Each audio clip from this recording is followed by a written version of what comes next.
This is the award-winning Lee Pitts Live. The award-winning Lee Pitts Live is brought to you by Hodges University. Build the future you at Hodges University.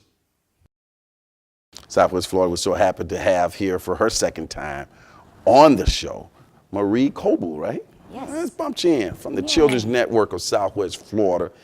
And of course, I've said before on this show that you people who work for the Children's Network of Southwest Florida have the best jobs and most important jobs in all of Southwest Florida. Now, you're the director of Kinship. Yes, sir. What is Kinship? Kinship is relatives and non-relatives who step up and help us to help children. They often bring them into their home if a child has to be removed from their parents. We do a home study and we ask them to have the children come live with them while the parents are working on their case plan. So we feel it's very important for children to be with their family so they're more comfortable. They've already experienced trauma when they're removed from the parents. So by having their grandmother or their aunt or their uncle or their coach being able to step up and bring them in the home, that's who we consider our kinship care. I got you. I like that. Is that would be one step removed from foster parents? Like before you roll that far down the thing, you got a kinship right there in between. Let's fill that gap, keep the family together, elaborate. Correct, yes. We always look to relatives, to family, or friends of the family to be that first resource for children. If we're not able to have kinship care available, then of course our foster parents fill that gap, and they do a very good job at filling that gap. Now, how are those kinship people selected?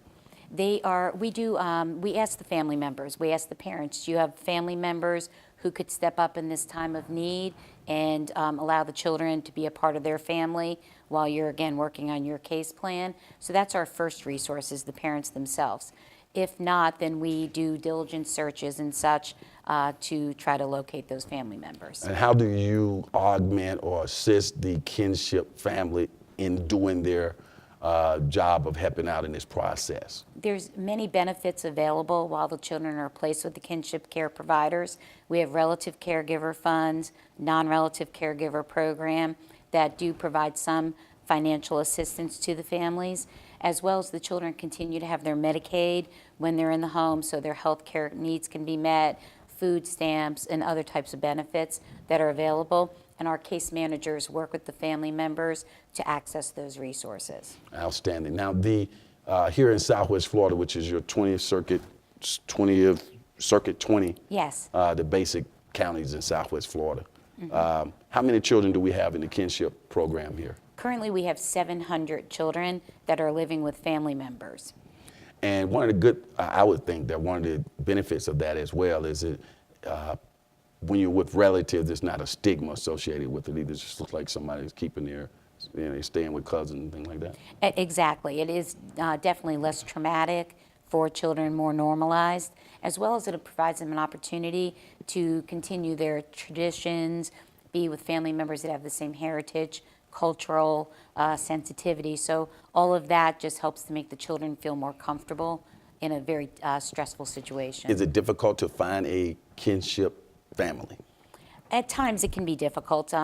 Oftentimes it doesn't happen immediately at the time the children are removed, but we do have that process in place. We attend the hearings that the parents are at so that we can, again, continue to ask that question, is there family members that can step up and help out in the time of need? So a family couldn't raise their hand right now looking at you on television and say, I want to be a kinship family, because they can't do that until the process goes through the courts where it's necessary to remove the child from the existing parents and then move them to the kinship level.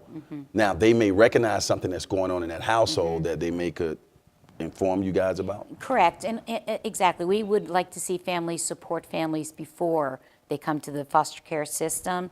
So if there is a family in need, we would ask that they would help the family contact maybe United Way 211, reach out to us so that we can help provide the resources necessary to support the family and allow the children to stay in the home if they can remain there safely.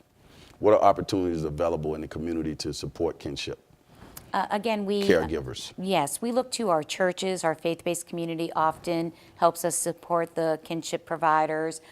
United Way 211 has been a key resource with their provider agencies, stepping up and helping to ensure that the family's needs are met, as well as the children that are placed in their home. And you okay with people calling you direct at your phone number? Yes. Give that number. My direct number is 239-226-1524. Okay. So, and this number that I see here, the 468927, that's general to the Children's Network? The number I gave originally is general to the Children's Network, the 226-1524, or they can call me directly at 461-8927. Okay. Well, Maureen, it's always good to get you here. I can tell that you're excited and love your job. Yes, I do. Final question, what do you love most about your job? That we're able to help children and families become stronger and be a vital part of our community moving forward. Outstanding. Keep up the good work, okay? Thank you very much. As the saying goes on this particular show, for those who say it can't be done, they're usually interrupted by those like Maureen and all the fine people who are at the Children's Network of Southwest Florida who are doing it. We'll be right back.